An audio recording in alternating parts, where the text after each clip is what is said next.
She was wearing such a short skirt. What did she expect would happen at night? If she didn't go out drinking with those guys, this wouldn't have happened. She should have known better. Look at all her posts, always showing off her body. No wonder she got in so much trouble. If she hadn't been out so late, this wouldn't have happened. She should have left the guy at first, when she was sexually abused. He must have done something wrong to make him look elsewhere.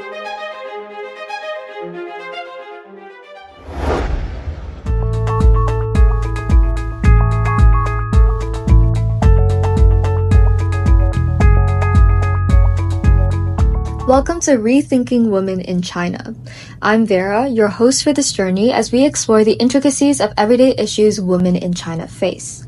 Today's episode is a pretty heavy one. We're tackling a question that's been simmering in my mind for a while. Why do some women get blamed more than others when it comes to gender violence in China? Could it potentially have something to do with their relationships to the perpetrators? And in China, where media headlines and netizen comments can seriously turn into a wildfire of opinions overnight, those shifts tell us a lot.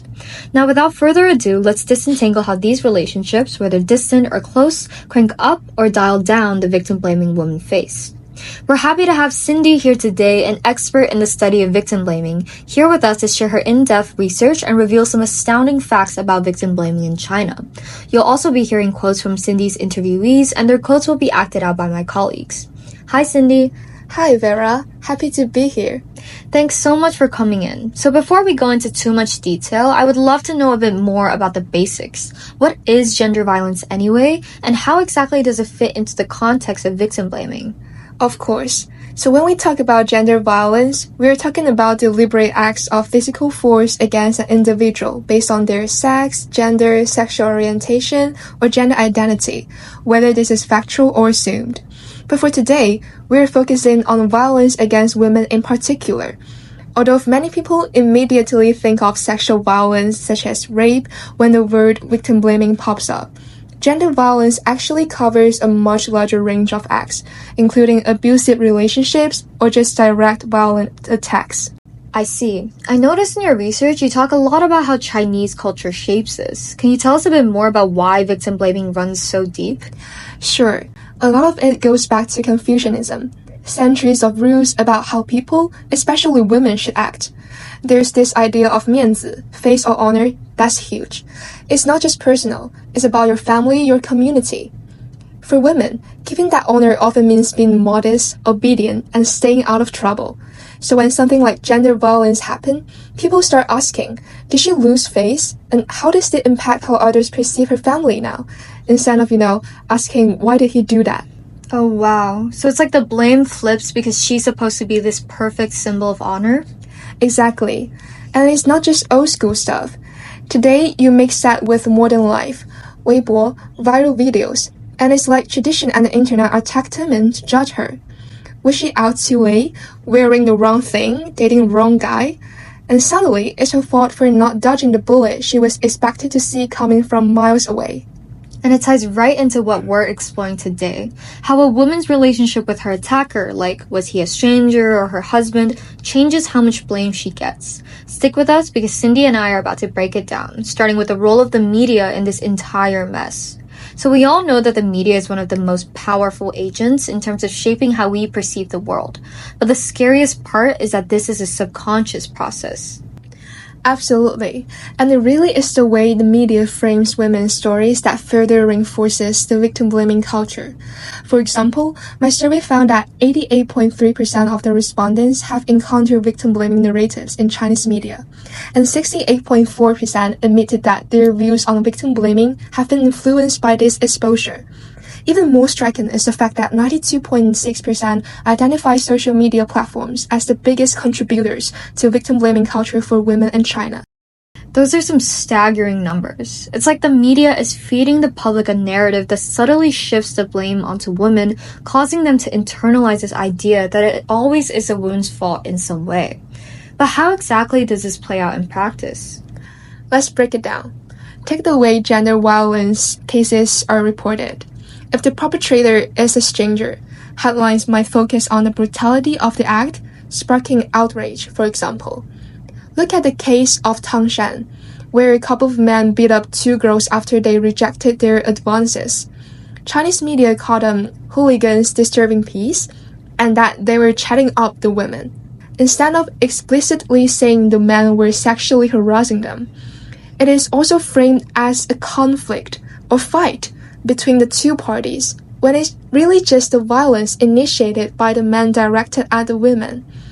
And we're asking, why is the media shifting the blame to the women, making them look like the ones at fault? I totally get what you mean, but how would you know that for certain? Like, is there any comparison to what other media outlets are doing? Certainly, and that's a great point. If we compare the way Chinese media frame such cases to how Western media does it, such as BBC or CNN, both of them emphasize the gender-based violence aspect of the case and portray the women as victims. For example, they write, "Women being brutally attacked" and "China restaurant assault." Basically, more objective and direct vocabulary that avoids blaming the women. And the control of Chinese media prevents the Chinese public from accessing more objective illustrations of the full story. That's also why Chinese media can really be so powerful. My point exactly.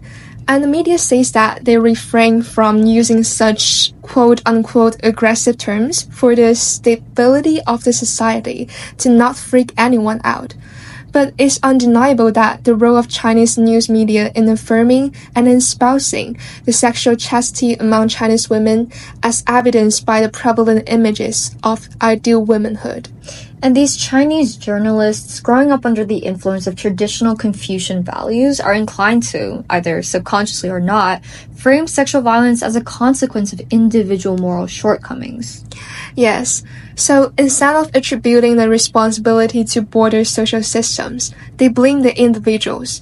And we'll look at how this manifests in another case later on. The influence of culture on our actions and thoughts as adults is truly remarkable, and clearly it has a really big impact on how much people blame the victim, depending on different relationships. Then would you say intersectionality plays a role in this? Say, does a woman's background or social status, or whatever, have anything to do with how much blame she gets? Based on my research, there's really little to no relevance to a woman's status or background. It has more to do with their relationship to the perpetrators. And there are generally 3 types of relationships that affect their perception.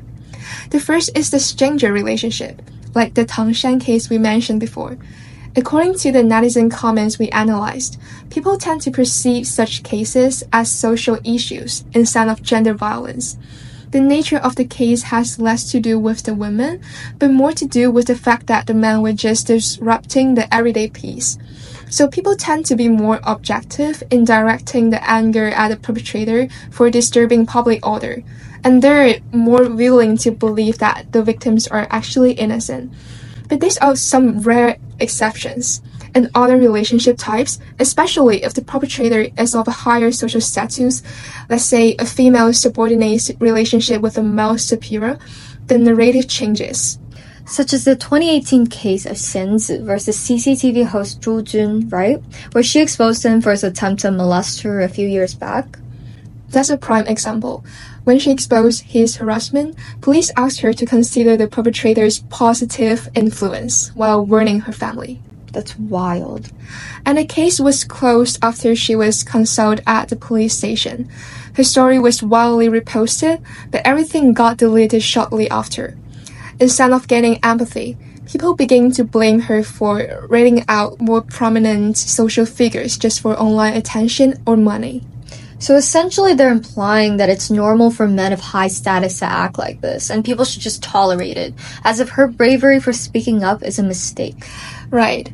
So in the end, Xianzi took him to the court but lost, because his influence was just too powerful.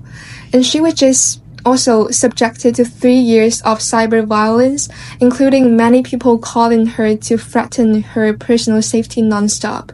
So if the perpetrator is someone the victim knows, suddenly the narrative begins to ask questions like, what was she doing with him in the first place? Or shouldn't she have seen this coming? Yes, as if the relationship between the victim and perpetrator becomes a loophole for blame to creep in. And this isn't just speculation. Our interviews with everyday people reveal this double standard. For example, one mid-aged Chinese male interviewee said, I think victim blaming culture exists in China, as it mostly happens online rather than in reality. The Chinese media plays an important role in shaping this culture. Women should know how to turn down others' requests and don't go to remote areas alone at night. They should try to meet their friends in public areas rather than private places. Well, that's kind of funny. He's saying that most of this happens online, but his expectations for women's actions involve very much real-life situations that women face every day. Right, and he's admitting that the Chinese media really has a major influence on victim-blaming culture too. And another interviewee, a university student, pointed out how media prioritize provoking public excitement over fairness. Most Chinese media just report eye-catching content rather than a full story. It's pretty obvious that they just care about the clicks and the profits. So it's not just about culture, it's also about profit-driven media amplifying harmful narratives. And once these narratives go viral, they shape public opinion in daunting ways that are hard to reverse. Precisely. And this brings us back to the core issue. The closer the relationship between the victim and the perpetrator, the more blame the victim seems to shoulder. It's as if the society expects women to be mind readers, to foresee the violence for someone they trust. This is especially prevalent for romantic relationships.